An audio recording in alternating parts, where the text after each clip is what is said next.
প্রধানমন্ত্রী কিন্তু যেটা বেচারা মান্না বললেন অত্যন্ত সুকৌশলে এড়িয়ে গেছেন। তার কারণ উনি বুঝেছেন এই যে সিঙ্গুর জমিটা, সিঙ্গুরের জমি কিন্তু বেসিক্যালি মমতা বন্দ্যোপাধ্যায়ের বিজয়ের প্রতীক, অর্থাৎ উনি কৃষি জমি ফিরিয়ে দিয়েছেন। আজ যদি সেই ন্যারেটিভ ট্র্যাপে পড়ে যায় প্রধানমন্ত্রী, অর্থাৎ ওখান থেকে গিয়ে উনি আবার সিঙ্গুরের জমি, ওখানে সিঙ্গুরের শিল্প গড়বার কথা বলেন, তাহলে উনি বুঝিয়ে দেবে, মানে তৃণমূলের যে বোঝানো বা ন্যারেটিভ তৈরি করবে, যে জমি আমরা ফিরিয়ে দিয়েছিলাম মানুষের কাছে, সেই জমি আবার বিজেপি কেড়ে নিতে চাইছে।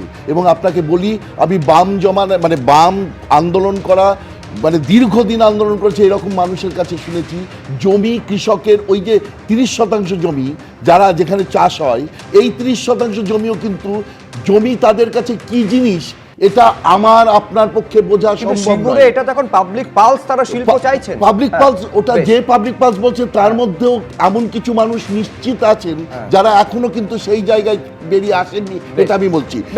দেখুন, এরপর কি এই প্রশ্ন উঠবে না যে উদ্দেশ্য নিয়ে প্রধানমন্ত্রীর সভাস্থল হিসেবে সিঙ্গুরকে বাঁচা হয়েছিল, সিঙ্গুরে শিল্প বার্তা নিয়ে কার্যত প্রধানমন্ত্রী নীরব থাকা রাজ্য বিজেপির কি অস্বস্তি বাড়ালো না? রাজস্বী, না দেখো, আমি বারবার করে বলছি, দেখো একটু আগে সৈকতদাও যে কথা বললেন যে শিল্প তাড়ানোর কথা, সৈকতদা এখন বলতে পারবেন না যে রাজ্য বিজেপির তরফ থেকে সিঙ্গুরকে নিয়ে কি প্রস্তাব রাহুল্লা শ্রমিক দ্বারা সেই সময় গিয়ে দিয়েছিলেন। 10% জমি যেটা অধিগ্রহণ করা হচ্ছে, তার 10% জমি যাদের কাছ থেকে জমি নিয়েছেন আফটার ডেভেলপমেন্ট, সেটা তাদের মধ্যে ইকুয়ালি ভাগ করে দিন ছোট ছোট ইউনিটসে। এটা tried and tested method Punjab, Gujarat, Maharashtra, Karnataka, যেগুলো সবকটা কিন্তু সেই সময় বিজেপি শাসিত রাজ্য ছিল না। এখানে এটা করলে পরে, তাহলে পরে এই ডেভেলপ ল্যান্ডের ইকুয়াল ডিস্ট্রিবিউশন হয়ে গেলে পরে 10% জমিটা তারা কিছু করতে পারবেন, কোনো অসুবিধা হবে না। যেটাকে বারবার করে বলা হয় যে বিজেপি রাজনাথ সিং গিয়েছিলেন ওখানে, কিন্তু তার সঙ্গে সঙ্গে কিন্তু বুদ্ধবাবুর উত্তরটা কি ছিল এটাও জানা দরকার। বুদ্ধবাবুর উত্তরটা রাহুলদাদের ছিল, রাহুল্লা শ্রমিকদাকে দেওয়া হয়েছিল যে দলের বিধানসভায় কোনো রিপ্রেজেন্টেশন নেই সে দলের কোনো কথা আমরা শুনবো না, এটা ছিল ওনার উত্তর। এবার আমি বলছি 6668 পশ্চিমবঙ্গে বন্ধ হয়ে গেছে, আর যারা ভারতীয় জনতা পার্টির সর্বভারতীয় সভাপতি সিঙ্গুরের অনশন মঞ্চে দাঁড়িয়ে বলেছিলেন টাটাকে তাড়াবো, পশ্চিমবঙ্গে বন্ধ করেছে আগে সেটা বলো। বাংলা হাওড়া শাসক দলের প্রতিনিধিকে উত্তর দিতে হবে।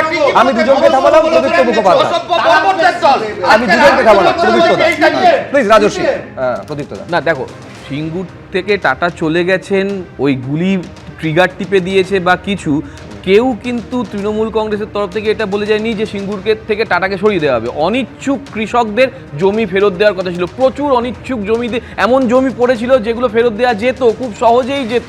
তাহলে তারপরে যে তৃণমূল কংগ্রেসের আন্দোলন ভুল ছিল না, সেটা 2016 সালে কোর্টের নির্দেশের মাধ্যমে পরিষ্কার হয়ে গিয়েছে, সুপ্রিম কোর্ট নির্দেশ দিয়েছে। এত বড় আলোচনার পরেও যখন কি গোপন ফাইল হয়েছিল সেটা ওপেন হয় না,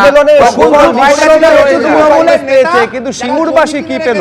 আজকে যে সভা থেকে প্রত্যাশা তৈরি হয়েছিল সেই প্রত্যাশা পূরণ হলো কিনা সেটা তো সিঙ্গুরবাসীর কথা থেকে পরিষ্কার হয়ে গিয়েছে। এবিপি আনন্দ, এগিয়ে থাকে, এগিয়ে রাখে।